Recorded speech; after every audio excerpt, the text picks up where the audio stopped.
नमस्कार बच्चों। जिला प्रशासन और शिक्षा विभाग दोनों के ही सहयोग से आपके 10वीं और 12वीं बोर्ड परीक्षाओं के रिजल्ट को बेहतर बनाने के लिए हम प्रयास कर रहे हैं।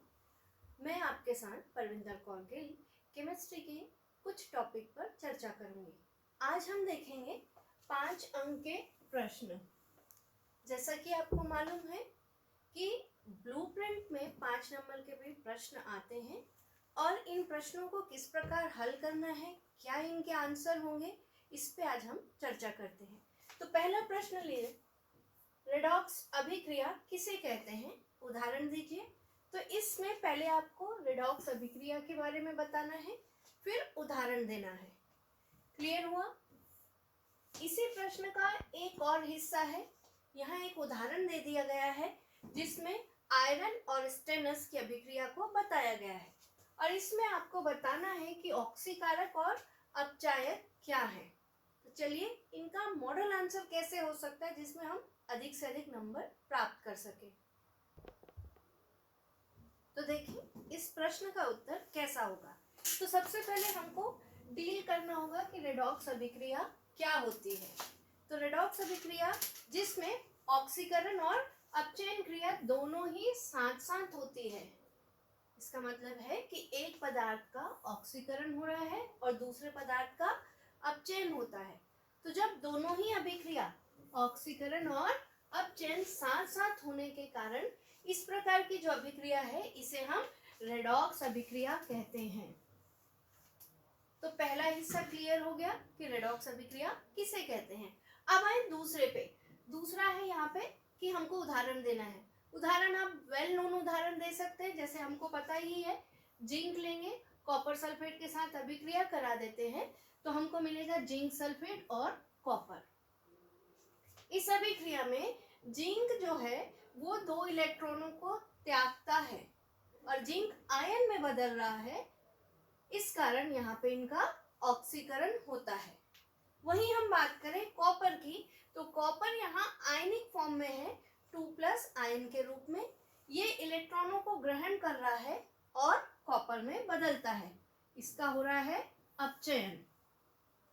तो इस प्रकार आप जब इस प्रश्न को लिखेंगे तो पहले आपको परिभाषा लिखनी है, उसके बाद उदाहरण लिखना है। उदाहरण में भी आपको बताना है कि किस साइड में ऑक्सीकरण हो रहा है और किस तत्व का अपचयन हो रहा है। ये दोनों डील करने पर ही आपको इसके पूरे मार्क्स मिलेंगे। अब आगे आते हैं कि यहाँ पे इसी प्रश्न में एक उदाहरण दे दिया गया है और उसमें पूछा गया है ऑक्सीकारक और अपचायक क्या होते हैं। जैसे अभी हमने यहाँ देखा कि यदि किसी तत्व की ऑक्सीकरण अवस्था बढ़ती है, धनात्मक में बढ़ रही है, जिंक का देखिए यहाँ 0 था, इसने 2 इलेक्ट्रॉन दिया, 2 धन आयन के रूप में ये बदल जाता है, तो इसका होता है ऑक्सीकरण। और जिन तत्वों का ऑक्सीकरण होता है वो अपचायक होते हैं। ये बिल्कुल विपरीत है, याद करने के लिए आसान हो जाएगा।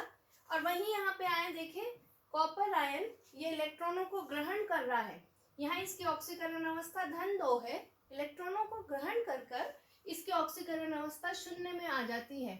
जब धनात्मक ऑक्सीकरण अवस्था कम होती है तो वहाँ अपचयन होता है और जिनका अपचयन हो रहा है वो क्या होते हैं, ऑक्सीकारक। तो इसी आधार पर हम इस प्रश्न में भी देख सकते हैं, यहाँ देखिए आयरन जो है इसकी ऑक्सीकरण अवस्था धन 3 है, धन 3 से ये आ रहा है धन 2 ऑक्सीकरण अवस्था में, अर्थात इसने इलेक्ट्रॉनों को ग्रहण किया है। और वहीं स्टेनस का देखिए +2 ऑक्सीकरण अवस्था से +4 में, यानी धनात्मक ऑक्सीकरण अवस्था इसकी बढ़ रही है। तो यहाँ देखिए, तो इसी आधार पर हम बता सकते हैं कि ऑक्सीकारक वे पदार्थ होते हैं जो इलेक्ट्रॉन ग्रहण करते हैं और अपचायक वे पदार्थ होते हैं जो इलेक्ट्रॉनों को त्यागते हैं। तो इसके आधार पर हम आसानी से बता सकते हैं कि इस अभिक्रिया में ऑक्सीकारक और अपचायक कौन है। तो अब देखिए, अगर ऑक्सीकरण संख्या में वृद्धि होती है तो वहां पे क्या हो रहा है कि वो अपचायक का कार्य करते हैं। तो यहाँ देखिए आयरन +3 ऑक्सीकरण अवस्था से +2 ऑक्सीकरण अवस्था में आ रहा है, इसका अपचयन हो रहा है।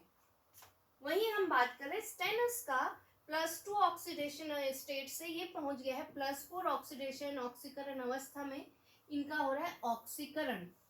जैसे मैंने आपको बताया है कि जिनका अपचयन होता है वो ऑक्सीकारक होते हैं। प्रश्न को ध्यान देना, उसमें पूछा गया है कि उपयुक्त उदाहरण में ऑक्सीकारक और अपचायक क्या है।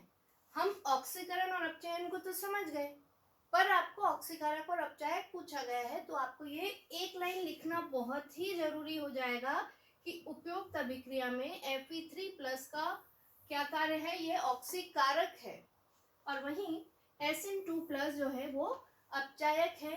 ये आपका क्लोजिंग स्टेटमेंट होना ही चाहिए जिससे आपको पूरे मार्क्स मिल सके।